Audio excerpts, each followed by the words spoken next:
Ha llegado el momento de escuchar la palabra de Dios. Un potente mensaje extraído de las Sagradas Escrituras. En la voz del pastor Carlos Hoyos.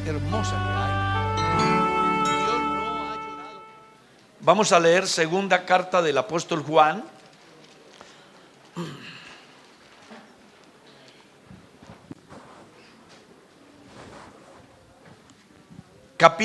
Segunda carta del apóstol Juan. No tiene capítulo porque solamente como un párrafo, ¿no? Vamos a leer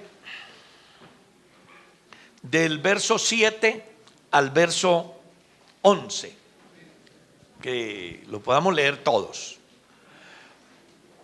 ¿Cómo dice? Porque muchos engañadores han salido por el mundo, que no confiesan que Jesucristo ha venido en carne. Quien esto hace es el engañador y el anticristo. Siga. Mirad por vosotros mismos para que no perdáis el fruto de vuestro trabajo, sino que recibáis galardón completo. Sigamos.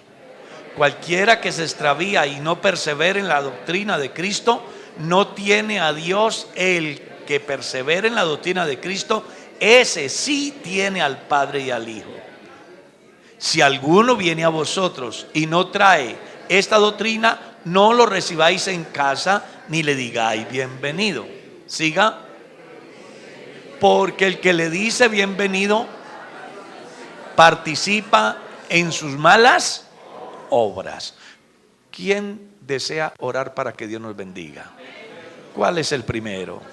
Padre nuestro, yo te doy gracias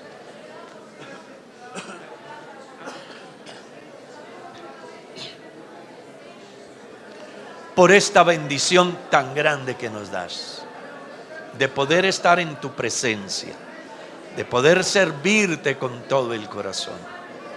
Permíteme, Señor, ser bendición a tu pueblo en esta hora.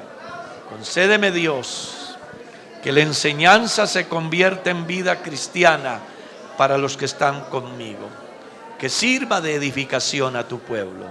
En el nombre bendito de Jesús oramos. Amén, amén. Pueden sentarse, sean tan amables. ¿Cuántos no estuvieron el domingo pasado? A ver, levanten la mano los que no estuvieron el domingo pasado. No estuvieron en la enseñanza de la escuela dominical. A ver, levanten la mano los que no estuvieron en la escuela dominical. Imagínense qué gentío. Bueno, para que no pierdan el hilo, vamos a tener un pequeño resumen de lo que vimos el domingo pasado y seguimos, ¿le parece?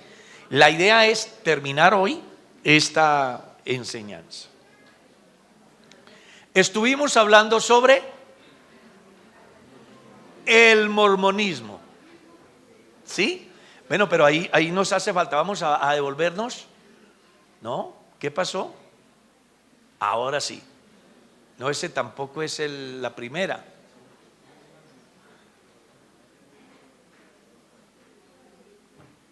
Bueno, de todas maneras arranquemos ahí. Los libros sagrados del mormonismo son la Biblia, el libro del Mormón, Doctrinas y Convenios y 135 revelaciones de José Smith. ¿Ya? Ahí están. Resulta que nosotros creemos que el único libro que sirve de guía para el pueblo de Dios es la Biblia, a diferencia de ellos. Ellos creen en la predestinación directa, es decir, cuando las personas nacen destinados para salvación o para condenación, así piensan ellos.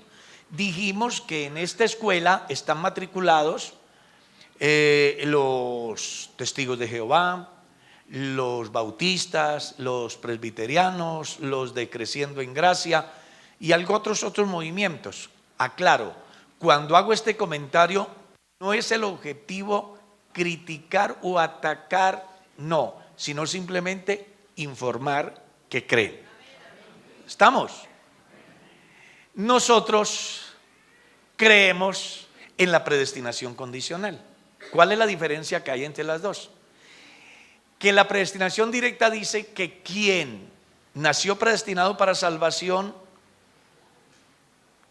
puede vivir como quiera y se salva. Pero quien nació predestinado para condenación puede vivir arrodillado y se condena. Eso es lo que ellos piensan. Es una escuela. La escuela de la predestinación condicional, en la cual yo me matriculo, creemos que la predestinación se define a partir de mi decisión. Punto número 1, porque lo que se necesitaba para salvación ya fue hecho. Cristo murió por nuestros pecados. Punto número 2, porque la voluntad de Dios es que todos los hombres sean. Punto número 3, porque la gracia de Dios se ha manifestado para salvación a todos. Punto número 4, porque de tal manera amó Dios al mundo. Punto número 5, porque Él es la propiciación por nuestros pecados, y no solamente por los nuestros, sino por los de todo el mundo. Punto número 6, porque Dios no quiere la muerte del pecador, sino que el pecador se arrepienta y... Entonces, en razón a eso es que nosotros creemos en la predestinación condicional. ¿En qué momento se da eso? Recuerde que estuvimos leyendo que Dios a los que antes conoció los predestinó. Dijimos que conoció ¿a cuántos? A todos.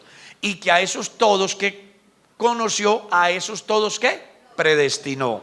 Y que a esos todos que conoció y predestinó, a esos todos los llamó. Y cuando el hombre escucha el llamado, entonces está a punto de decidir la predestinación para salvación o para condenación. ¿Por qué? Apocalipsis 20, yo estoy a la puerta y llamo. Si alguno oye mi voz y abre la puerta, entraré a él, cenaré con él y él conmigo. Y dijimos que si Dios toca la puerta y el hombre no le abre, ¿qué dijimos? Dios no lo obliga. Él dijo una vez: si alguno quiere venir en pos de mí, niéguese a sí mismo, tome su cruz y sígame. En otras palabras, Dios pudo obligarnos a todos a caminar como los pingüinos, pero nos dio el libre albedrío para que cada uno tome su propia decisión.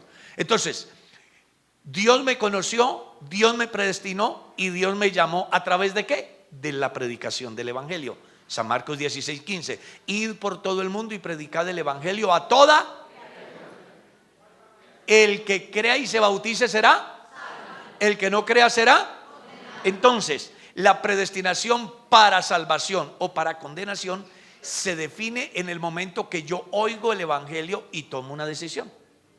Si yo escucho el evangelio y me parece importante y creo que es la única alternativa que hay para salvación, y recibo a Jesucristo como mi Salvador personal, la predestinación se da para salvación.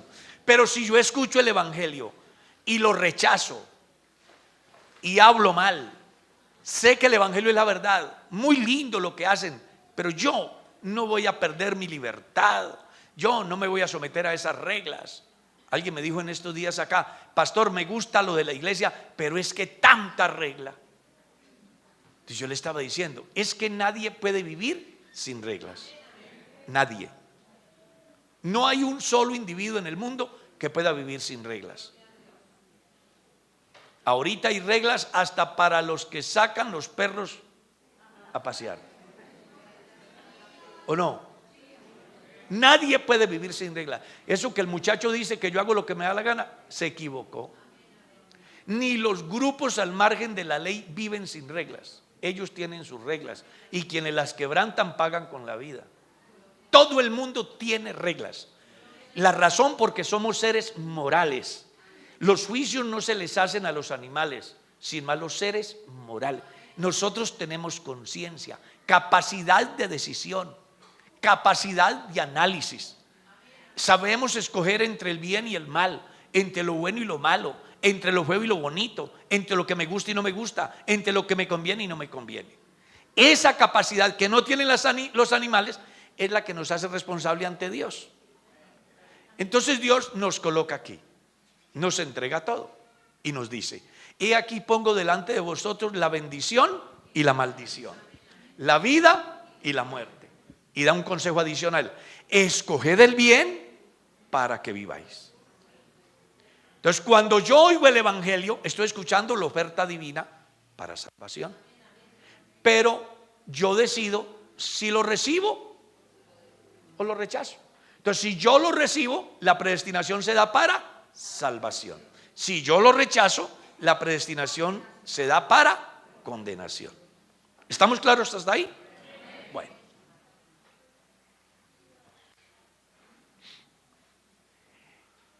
El mormonismo cree en un ángel llamado Moroni. Dicen que Moroni dejó unos pergaminos al norte. En otras partes dice que son unas planchas de oro, ¿sí? Al norte de Nueva York, que luego fueron descubiertas por este señor José Smith.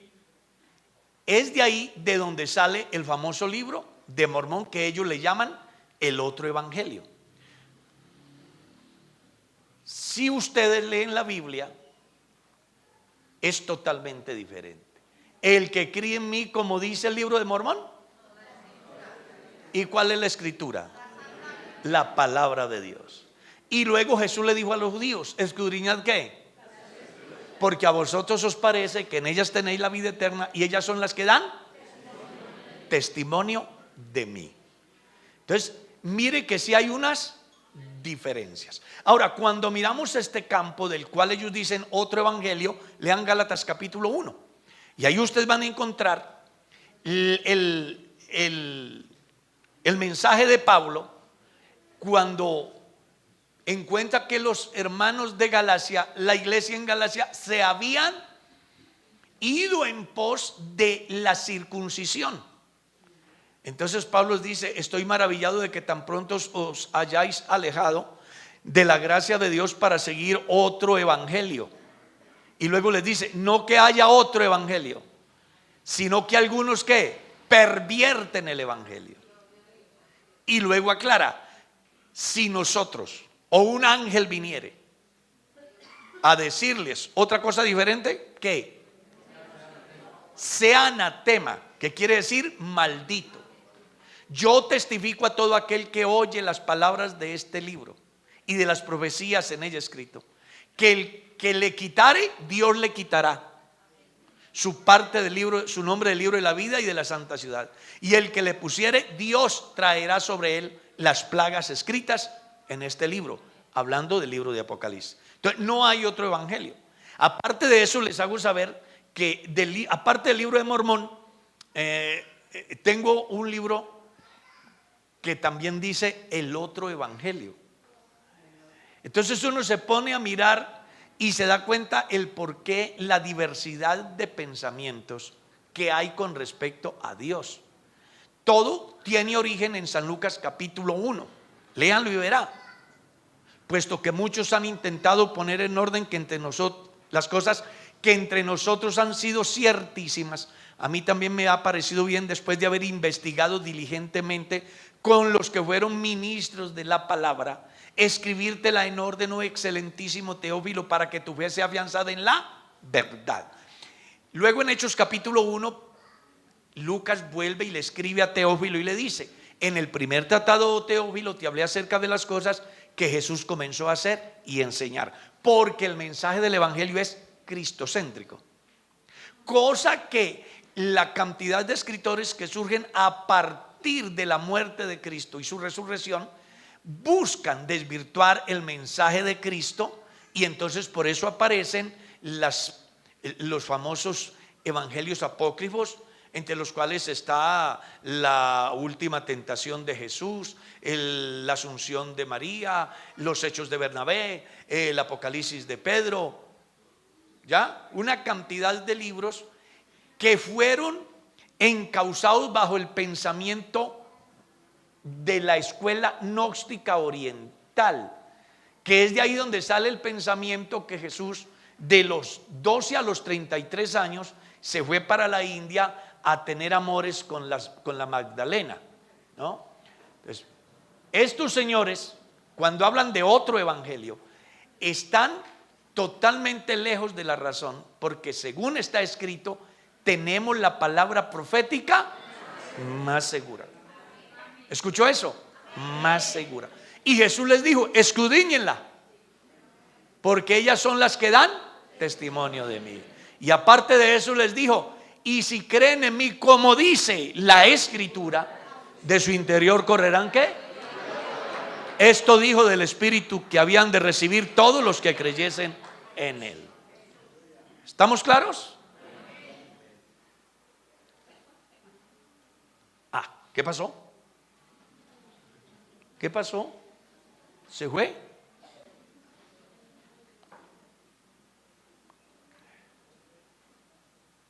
Algo pasó ahí en el control. Ay, Dios mío. Sí, vamos a tener que comprar otro. Ahorita colectamos la plata para eso.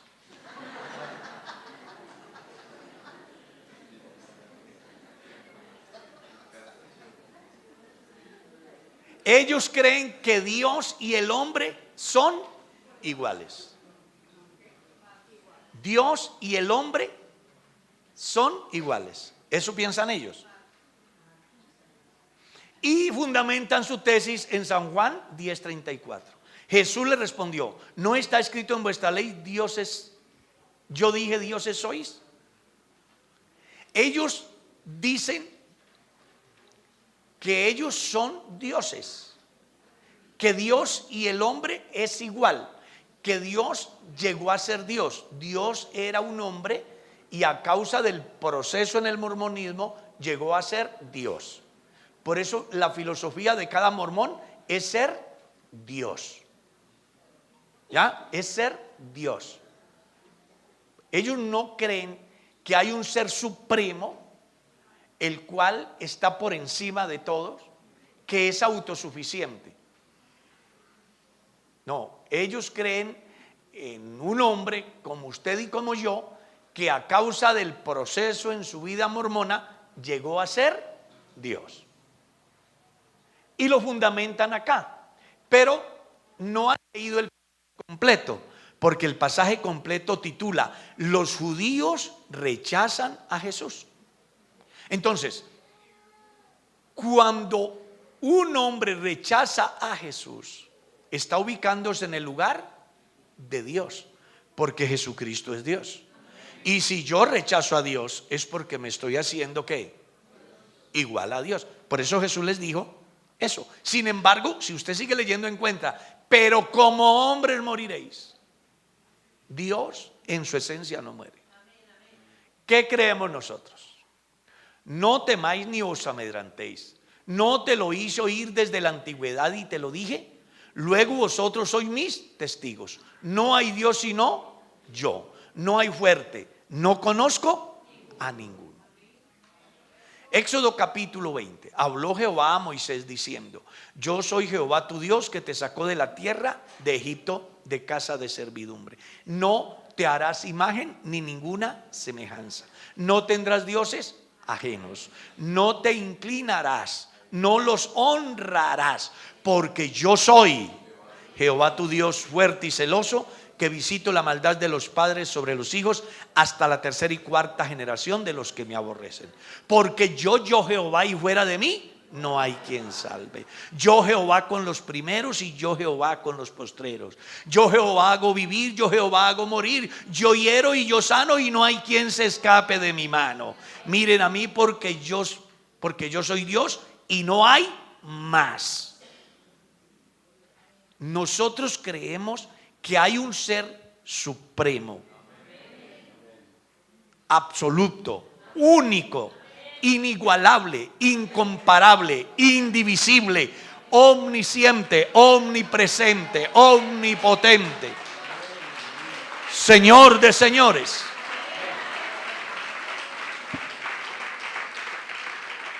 Además, en filosofía se dice que no hay efectos sin causa.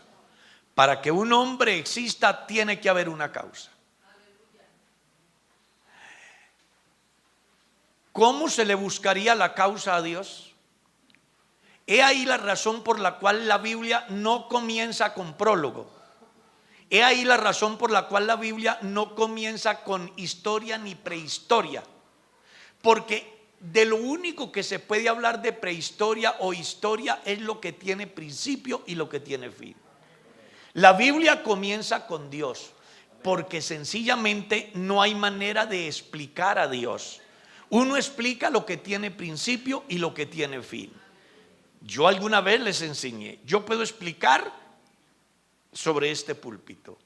Era un árbol de cedro que había en un campo. Un campesino le pareció bonito, lo cortó, lo aserró, lo trajo a la ebanistería. Luego el pastor quería un atril como este, lo diseñó, se lo llevó al ebanista. Él lo ha llevado a este término y le ha puesto una tapa de vidrio, proceso del petróleo y del cuero del ganado, yo qué sé, a través de todo el proceso químico. Un día cualquiera se cae este edificio y apacharra todo esto y se acabó, porque tiene principio.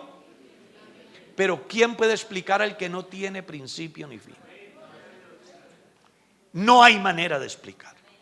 Y alguien dice, ¿y cómo hago yo para creer entonces? Sencillo, quiere que le griten en los oídos quién es Él.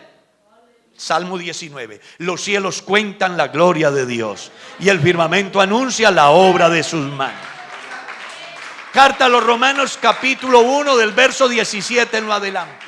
Porque lo invisible de Él, su eterno poder y deidad, se hacen claramente visibles por medio de las cosas hechas, de modo que no tienen excusa. Libro de los Hechos. Bien, si no los dejó sin testimonio a los antiguos, dándoles 3 razones para que entiendan que hay un ser superior al hombre: el fruto de la tierra, la alegría del corazón y la lluvia temprana y tardía. Para que a través de esos 3 testigos, los que nunca tuvieron ley no escapen a la ley de un ser supremo. Así que por eso en el capítulo 2 de la carta a los Romanos ustedes leen: eres inexcusable cualquier hombre que seas. No existe un individuo en el mundo que pueda escapar a la realidad de un ser soberano. Se llama Dios. Aleluya.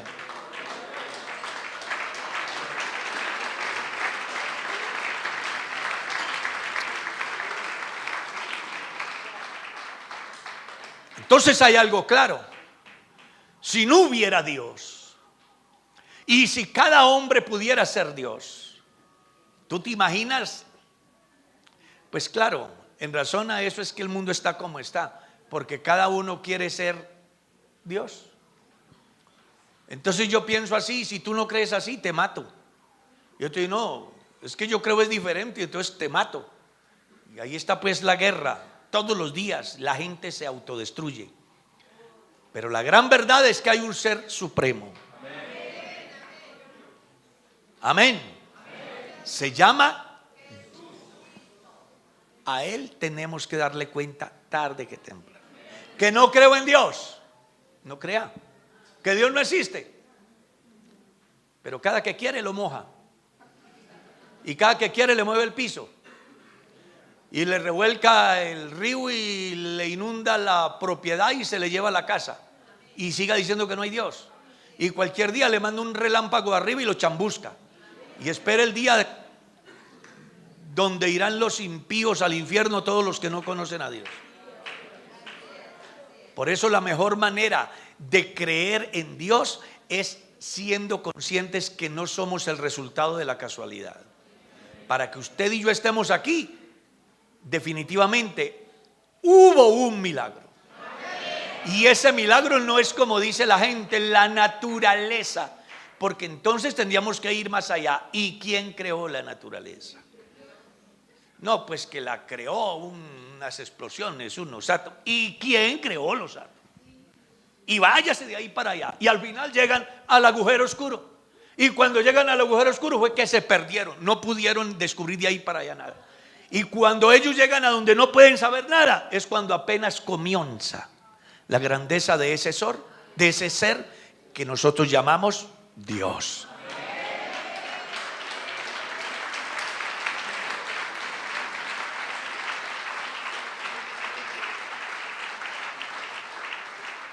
Dios no es espíritu sino carne. Eso es lo que ellos piensan. Dios no es espíritu sino carne. Es decir, el hombre llegó a ser Dios. Pero ¿qué dice la Biblia? ¿Qué dice? ¿Hay diferencia o no hay diferencia? Recuerden que lo que estamos estudiando aquí es conociendo nuestra doctrina. Eso es lo que estamos estudiando. Es una serie que hemos comenzado. Conociendo nuestra doctrina. Para ellos, Dios no es espíritu, sino carne. Porque ellos piensan que en su proceso ellos llegan a ser Dios. Pero la Biblia dice lo contrario. Dios es espíritu. Siempre hay diferencia, ¿cierto? Son politeístas. Todos los mormones son candidatos a ser Dios.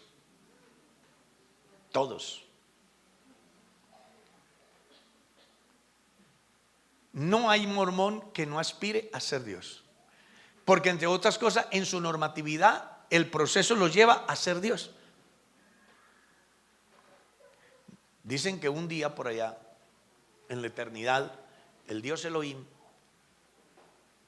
después de sufrir ese proceso, llegó a ser lo que es y engendró 2 hijos. Y en esos 2 hijos, uno fue Luzbel y otro fue Jesús.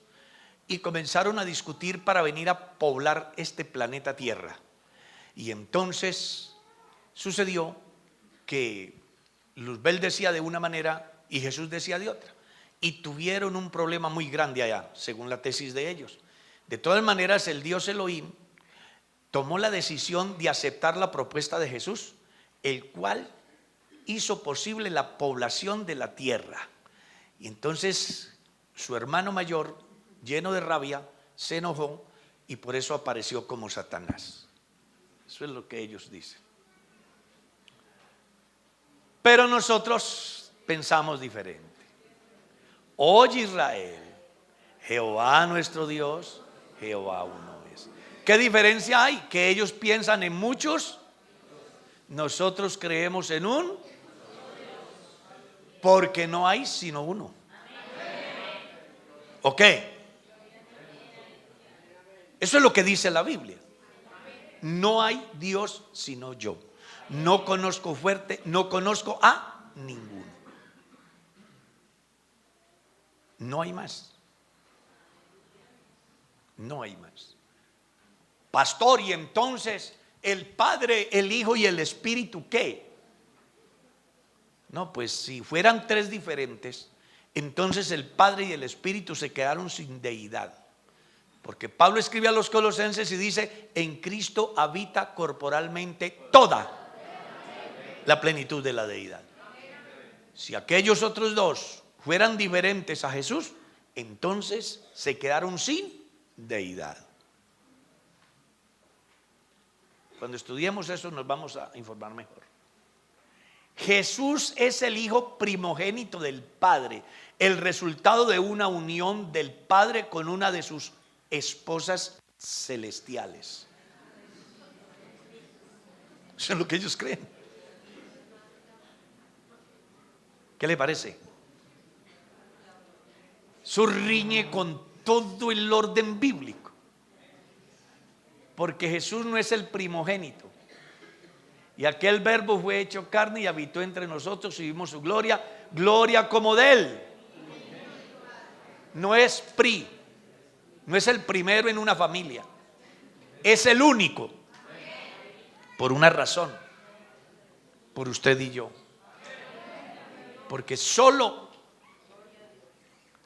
Dios en la condición de hijo podía ser nuestro hermano. Y en la condición de hermano nuestro podía redimirnos. Que eso es lo que dice Hebreos capítulo 2, verso 14. Por cuanto los hijos participaron de carne y sangre, el Padre participó de lo mismo para poder destruir por medio de la muerte al que tenía el imperio de la muerte, esto es a saber, el diablo, y librar a todos los que durante toda la vida estaban sujetos a esclavitud, por lo cual debía de ser en todo semejante a sus hermanos. Jesús en la condición de hijo es nuestro hermano. ¿Y cómo son sus hermanos? ¿Comen? Bueno, ¿sus hermanos comen? ¿Cuántos tienen hermanos aquí? Levanten la mano a ver. ¿Sus hermanos comen?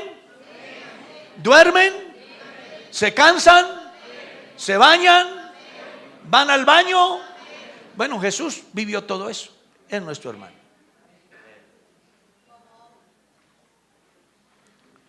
Jesús fue casado con Marta y María, las hermanas de Lázaro, y luego se casó con María Magdalena. Eso es lo que enseña el mormonismo.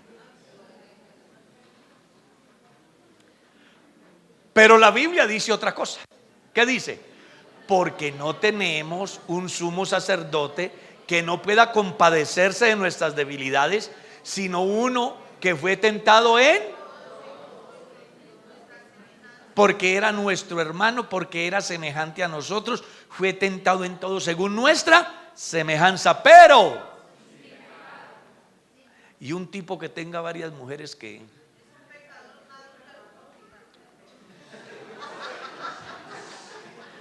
¿qué pasó? Hebreos 13, ¿qué es lo que dice? Honroso sea en todos él y el lecho sin mancillas, porque a los adúlteros y fornicarios los juzgará Dios. Y en cualquier parte se sabe que si un hombre tiene más de una mujer, se considera como infiel o como adúltero, igualmente a la mujer. ¿Ya?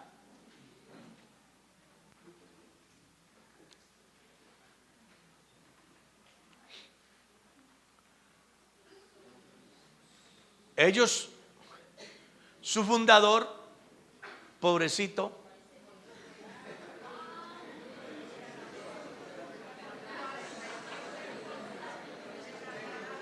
¿cuántas de ustedes quisieran un tipo de esos? Mana Karen, ¿qué? ¿Se le apuntaría a un bandido de esos?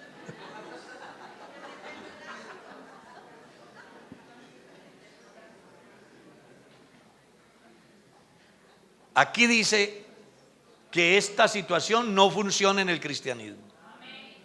Aquí funciona así. Léalo.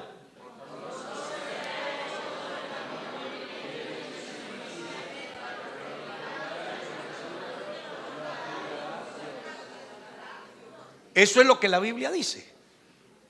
Por esto dejará el hombre a su padre y a su madre y se unirá a su mujer. Y los dos serán. Eso es lo que dice la Biblia. Totalmente diferente al pensamiento moderno. Por esto dejará el hombre a su padre y a su madre y se unirá a otro hombre. O al triángulo amoroso. Así piensan los señores mormones, así pensamos los cristianos. Estamos conociendo nuestra doctrina, lo que nosotros creemos. Creen que hay salvación después de la muerte y la resurrección. Es decir, una persona se muere y se pudo condenar cuando se fue de aquí, pero cuando resucite tiene la posibilidad de volver a oír y salvarse. Eso es lo que ellos piensan. Pero la Biblia dice así: aconteció que murió el mendigo y fue llevado por los ángeles al seno de Abraham, y murió también el rico y fue sepultado. Entonces le dijo: te ruego pues, Padre, que le envíes a la casa de mi padre, porque tengo 5 hermanos, para que les testifique, a fin de que no vengan ellos también a este lugar de tormento. Lo lees desde el verso 19 al 31, está el pasaje completo. Te voy a explicar bien. Es una escena donde se establece que con la muerte se define el destino eterno. Acuérdense en que los hombres comenzamos a morir cuando nacemos y comenzamos a vivir cuando morimos. Pablo escribe en el capítulo 6 de la carta a los Gálatas: no os engañéis, Dios no puede ser burlado. Todo lo que el hombre siembre, eso es lo que va a cosechar. Entonces, si yo siembro pecado, cosecho juicio y condenación. Si siembro obediencia y temor a Dios, voy a cosechar ¿qué? Paz, salvación y vida eterna.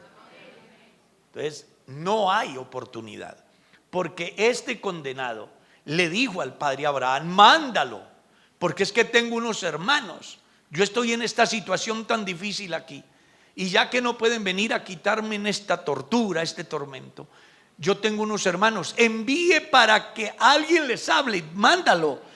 Y entonces, ¿cuál fue la divina respuesta? A Moisés y a los profetas tienen, que los oigan. ¿Y cuál es la respuesta? Así se levante uno de los muertos, no creerán. Y prueba de eso, Jesucristo resucitó y la gente todavía sigue en su pecado. Por eso Jesús le dijo a los judíos: ustedes son de abajo, yo soy de arriba. Ustedes son de este mundo, yo no soy de este mundo. Y si ustedes no creen que yo soy, en vuestros pecados moriréis. Por eso vale la pena creer en Él. El que cree en Él tiene vida y vida eterna.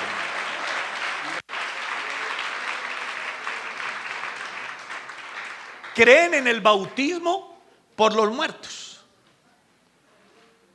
Estaba leyendo yo y me llamó la atención que en un bautismo alguien se bautizó para que Simón Bolívar se salvara. Imagínense. Hay tres pensamientos con respecto al bautismo por los muertos y se los quiero plantear. El objetivo es que usted se ubique. Hay una corriente que dice que el bautismo por los muertos tenía que ver, ojo, con que mi mamá siempre se ubicó en la silla principal y toda la vida me rogó que fuera cristiano y nunca quise aceptar, pero ella ya murió. Me voy a bautizar para sentarme en la silla donde se sentaba mamá, reemplazarla. Eso es muy sentimental, ¿no? No tiene fundamento bíblico. La otra corriente, que es la que ellos plantean: yo me bautizo para que mi papá se salve, o mi mamá se salve, o mi hermano se salve. Esa es la otra corriente, que es la que practican los mormones. Ellos se bautizan por los muertos, para salvar a alguien que se lo llevó el diablo, según ellos. Y se pegan del texto, desconociendo que el texto no dice en ninguna manera que Pablo fue bautizado así. Si ustedes leen bien el texto, dice Pablo: de otro modo, ¿qué harán los que se bautizan por los muertos? Él no dice los que nos bautizamos, ¿o sí? No. ¿Qué harán los que se bautizan por los muertos? Si en ninguna manera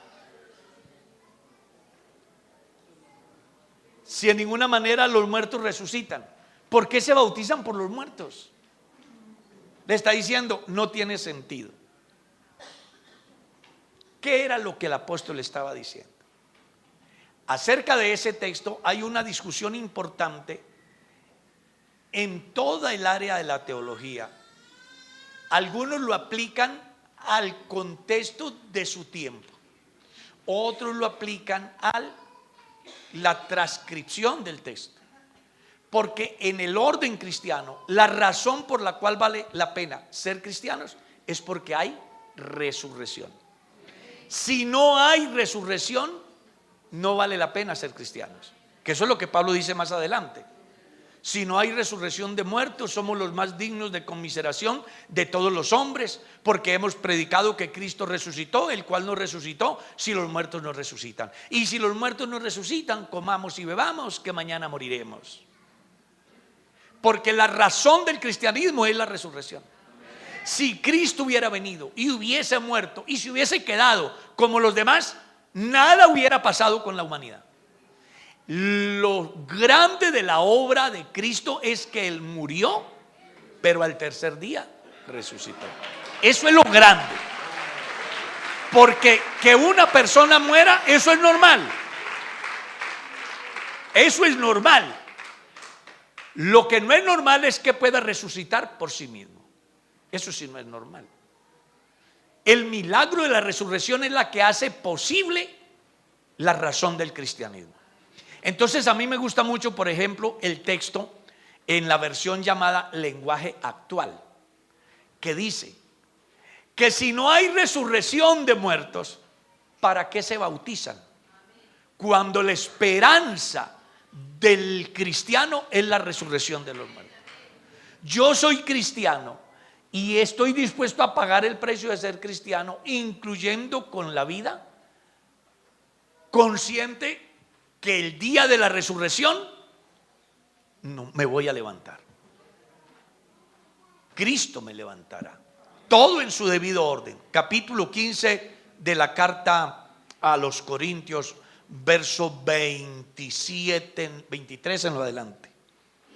Todo en su debido orden. Cristo el primero, luego los que son de Cristo en su venida, luego el fin, cuando entregue el reino al Dios y Padre, y cuando todas las cosas le estén sujetas, el Hijo mismo se sujetará al que le sujetó a él todas las cosas, para que Dios sea todo en todos.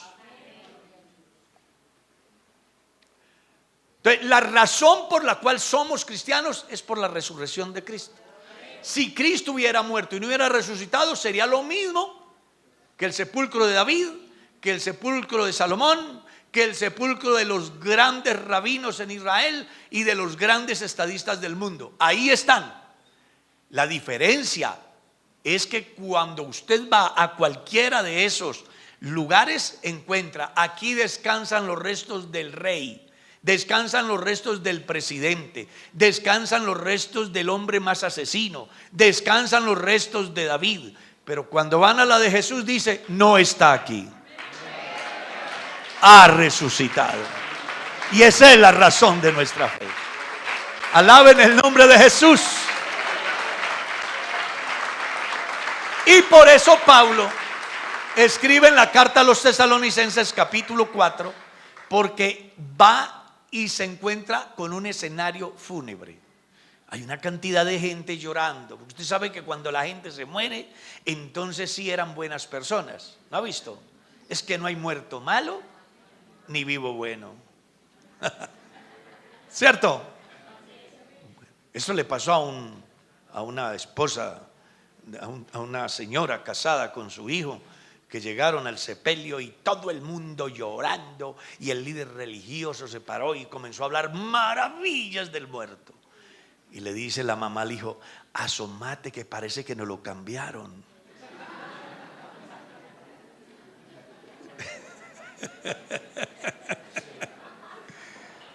¿Cómo es que dijo por ahí? El que le entendió, le entendió.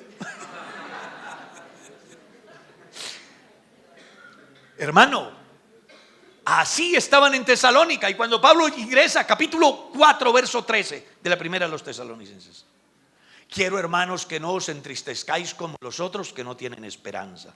Porque si creemos que Cristo murió y resucitó, así también traerá Dios con Jesús a todos los que durmieron en él. Porque el Señor mismo, con voz de mando, con voz de arcángel y con trompeta de Dios, descenderá del cielo. Y los muertos en Cristo, ¿qué? Y luego nosotros, los que vivimos, los que habremos quedado hasta la venida del Señor, seremos transformados para recibir al Señor en el aire. Por eso era que Pablo decía: sea que vivamos o sea que muramos, somos del Señor. Porque para mí el vivir es y el morir me es, porque yo sé que mi Redentor vive, porque yo soy la resurrección y la vida, y el que vive y cree en mí, aunque esté muerto, te verás y alaba a Dios.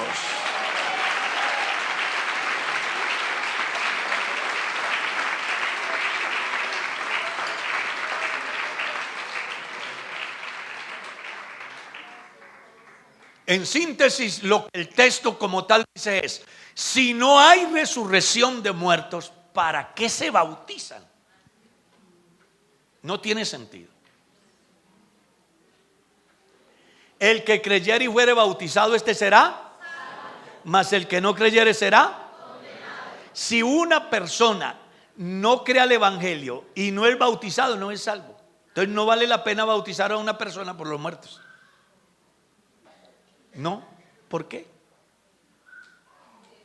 Porque si yo no me salvo vivo después de muerto, no vale, como dicen por ahí, ¿qué? Ni súplicas ni ruegos. Un día me prediqué un sermón en un sepelio, en estos días, no me recuerdo dónde fue. ¿Cuánto hace? Ay, se me olvidó. Eso estaba por ahí, monjas, curas, todo. Y yo viendo ese escenario y ese gentío, dije, aquí es la oportunidad de tirar la atarraya. La gente tiene que saber que se salva viva. Sube lo que dijo Salomón: es mejor perro vivo que león muerto, porque los que viven saben que van a morir, pero los muertos ¿qué? Nada saben. Ni tienen más paga por su trabajo. Su odio y su amor son puestos en el olvido. Sus hijos serán honrados y él no lo sabrá, o serán humillados y lo ignorará. Por eso aproveche para salvarse hoy, porque Dios está aquí y usted también. No espere después de la muerte.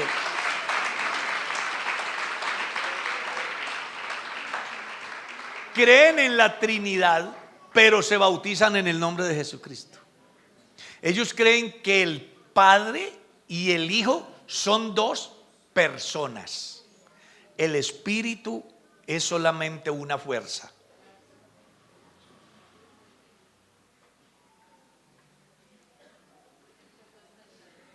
En cambio, la Biblia dice, Pedro les dijo: arrepentíos y bautícese cada uno de vosotros en el nombre de Jesucristo para el perdón de los pecados, y recibiréis el don del Espíritu Santo. Totalmente diferente. Nosotros creemos, escuche, nosotros creemos, no es sugestión, es convicción. Creemos que la única persona de Dios es Jesucristo. No hay dos personas. La única persona de Dios es Jesucristo. Eso es lo que dice Isaías 9:6, Isaías 7:14, San Mateo 1:22, San Mateo 1:23, San Juan 1:14, Primera de Juan capítulo 1 verso 1, Primera de Juan 5:20. Léalo y verá.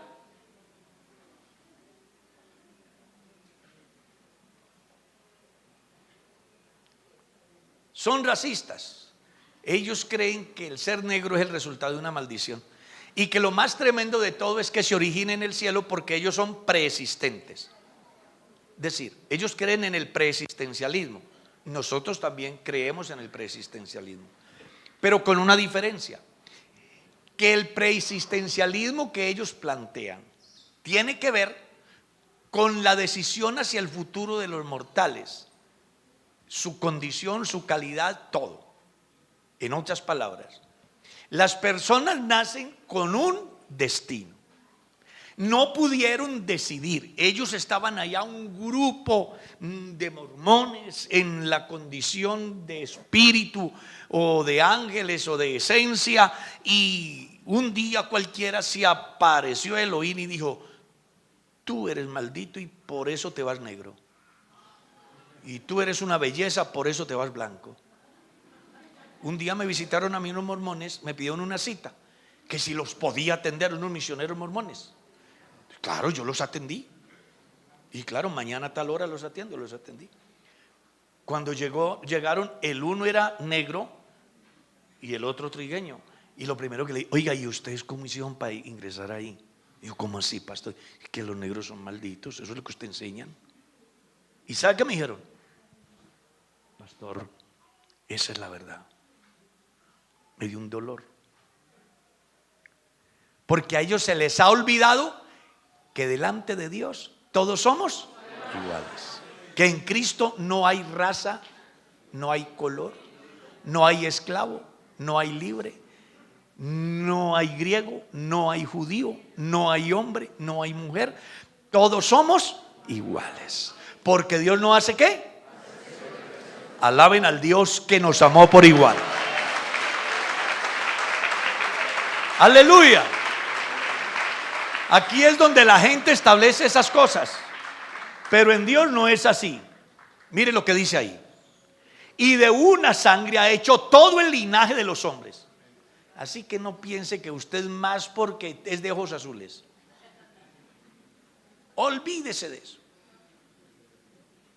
De una sangre que ha hecho todo el linaje de los hombres para que habiten sobre toda la faz de la tierra, y les ha prefijado el orden de los tiempos y los límites de su habitación, para que busquen a Dios, si en alguna manera palpando puedan hallarle, aunque ciertamente no está lejos de cada uno de nosotros.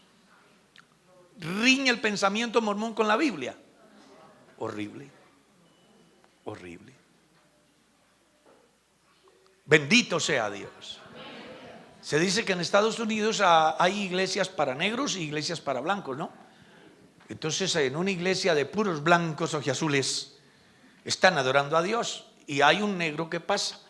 Cuando yo hago mención de negro, yo quiero que no lo miren bajo el pensamiento racismo, porque para mí negro es un color como blanco es otro color, como los incoloros que somos nosotros, que no tenemos, somos como caqui, como uniforme de empresas municipales.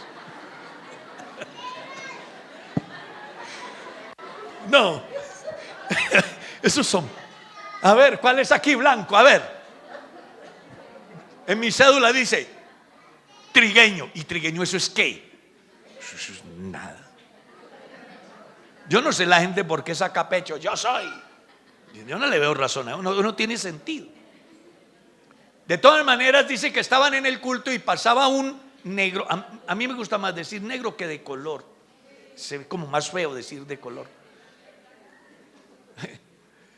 Y entonces él quiso entrar al culto y le dijeron: el culto aquí no es para negros. Entonces el hombre fue y se sentó en el andén a escuchar la palabra de Dios. Allá. De repente pasa un tipo muy elegante y le dice: oiga, hombre, ¿y qué haces ahí sentado? Le dice: es que quería entrar a culto, oír la palabra de Dios, y no me dejaron porque soy negro. Y el caballero le dijo: no te preocupes, ellos dicen que yo soy su Dios y tampoco me han dejado entrar. Dios no está de acuerdo con el racismo. Aquí somos hermanos. Alaben al que no hizo diferentes.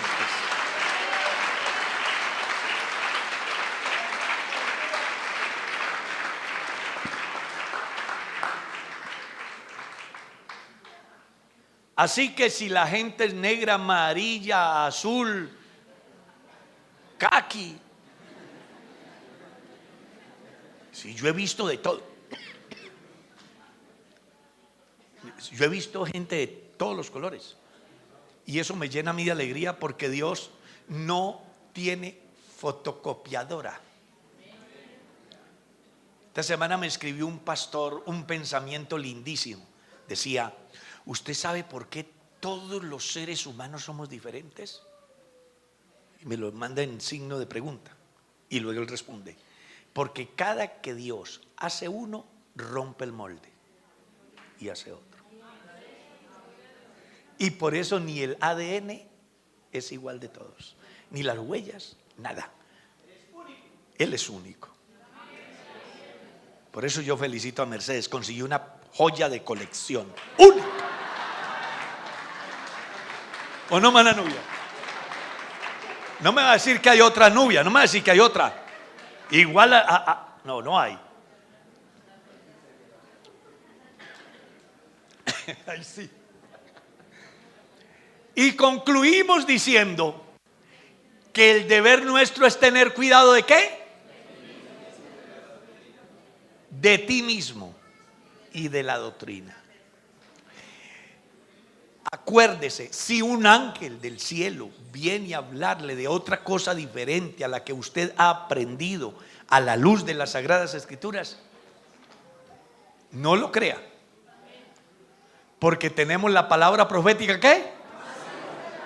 Es bueno que comprendamos que la razón por la cual hay tantos movimientos llamados cristianos es en razón a las diferentes escuelas de interpretación que hay. que se ajustan muchas veces a lo que ellos quieren y no a lo que la Biblia dice. Por ejemplo, no sé a cuánto les llegó por ahí la foto de la llamada Biblia incluyente. Claro, es que las escuelas de pensamiento se van ajustando y desconociendo la verdad de las Escrituras.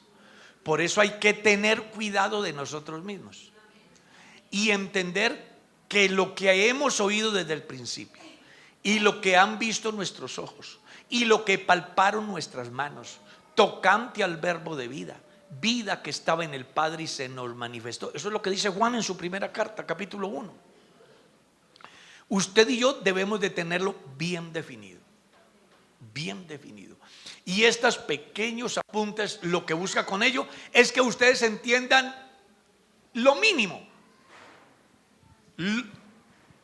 lo más elemental, para que cuando traten de hablarles de una doctrina de ese orden, ustedes de una vez sepan que no se ajusta a lo que la Biblia dice, aunque ellos carguen la Biblia. Porque la Biblia todo el mundo la carga. Pero una cosa es cargar la Biblia, otra cosa es creer como está escrito. Y nunca se les olvide que la mejor teología no es la incluyente, no es la dogmática, no es la de alabanza, no es la de la prosperidad, no es la dogmática, no es la histórica, no es la alegórica, no es la futurista, que son escuelas. La mejor teología es la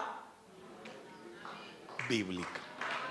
El que cree en mí, como dice de su interior correrán ríos de agua viva. Vamos a dar gracias